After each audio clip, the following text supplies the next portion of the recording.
নমস্কার বন্ধুরা, আপনারা দেখছেন সিনে ইনসাইড। প্রফেসর বিদ্যা ব্যানার্জি ধারাবাহিকের আজকের পর্বে দেখবেন বড়বাবু বিদ্যার কাছে আসে। চুপি চুপি বলে, বিদ্যা ব্যানার্জি, আমি বড়বাবু, আপনাকে নিয়ে যেতে এসেছি। বিদ্যা বলে, আপনি মন্টুর ডেরাটা চেনেন তো? বড়বাবু বলে, হ্যাঁ, আমি সব খোঁজখবর নিয়েই এসেছি। এরপর বিদ্যাকে মৃত সাজিয়ে স্ট্রেচারে করে নিয়ে যায়। সেই সময় সেখানে রাজদেব চ্যাটার্জি আসে। রাজদেব ডাক্তারকে বলে, আমি বিদ্যার সাথে দেখা করতে চাই। ডাক্তার বলে, কিন্তু সেটা তো এখন সম্ভব নয়, কারণ বিদ্যা এখন মৃত্যুর সঙ্গে লড়াই করেছে, ওর এত বড় একটা ক্ষত গেছে, তাই 72 ঘন্টা না গেলে কিছু বলা যাবে না। রাজদীপ চ্যাটার্জি বলে, ঠিক আছে, এবার আমি মিডিয়া ডেকে একটা বড় সড়ো অ্যানাউন্সমেন্ট করব। তারপর সেখান থেকে চলে যায়। এরপর বিদ্যা মন্টুদের ডেরায় এসে আবির নিয়ে মন্টুর চোখে ছুঁড়ে দেয়। মন্টু বলে, কে কে করলো আমার সাথে এরকম?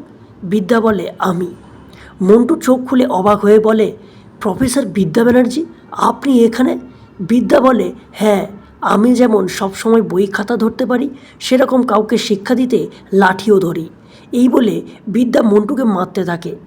তারপর বিদ্যা বড়বাবুকে বলে, বড়বাবু, আপনি ওদের নিয়ে যান আর যত তাড়াতাড়ি সম্ভব কোর্টে প্রডিউস করুন। তাহলে কী হতে চলেছে বন্ধুরা, জানতে দেখুন প্রফেসর বিদ্যা ব্যানার্জি। ভালো লাগলে আমাদের চ্যানেলটিকে সাবস্ক্রাইব করে পাশে থাকবেন। ধন্যবাদ।